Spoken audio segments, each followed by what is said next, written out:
Assalamualaikum warahmatullahi wabarakatuh. Hello everyone, pada tanggal 15 Desember tahun 2020 lalu, tepat pukul setengah 3 sore waktu Indonesia Tengah, Transisi Harmoni menyelenggarakan panggung ceria yang mengusung tema berkisah bersamaan.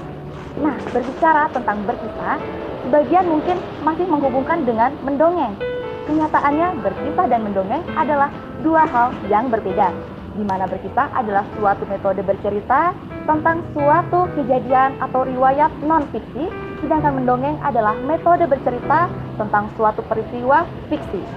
Nah, kisah-kisah yang dijamin kebenarannya dan membawa kemaslahatan hidup anak-anak baik di dunia maupun di akhirat sudah ada di dalam Al-Quran, yang mana sepertiga isinya adalah kisah-kisah dan di dalamnya juga berisi sejarah para pahlawan Islam yang sangat diteladani dan sangat dikagumi.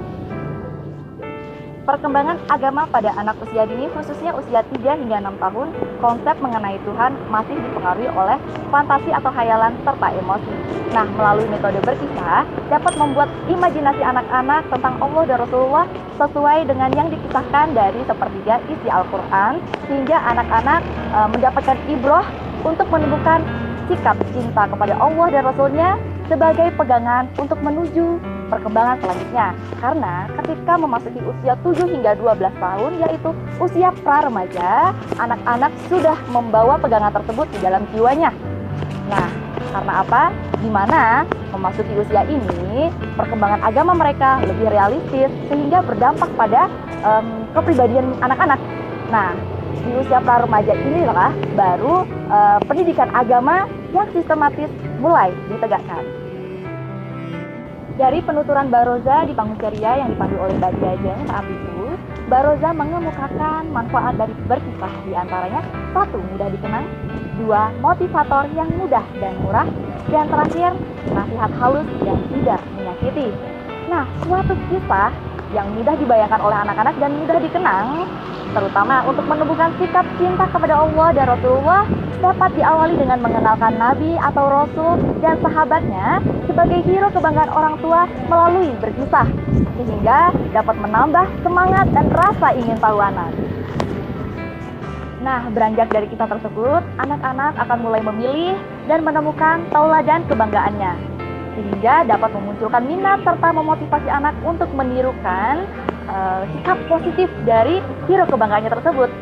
Dalam hal ini tentunya kisah dari para tokoh hebat di zaman Rasulullah patut dijadikan percontohan. Nah, bahkan orang tua juga dapat mengemas nasihat menjadi sebuah kisah yang berisi sebab akibat suatu tindakan ketika anak-anak sedang melakukan kegiatannya. Tentunya kisah tersebut memiliki nilai moral dan agama, serta segala sesuatunya perlu pula diiringi dengan doa.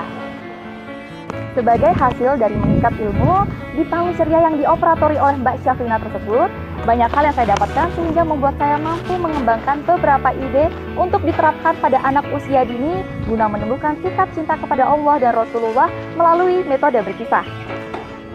Sesuai dengan perkembangannya, anak-anak usia dini mendapatkan pengalaman dengan cara meniru dari segala sesuatu yang mereka lihat maupun mereka dengar. Dan anak-anak usia dini juga memiliki kecenderungan cepat bosan.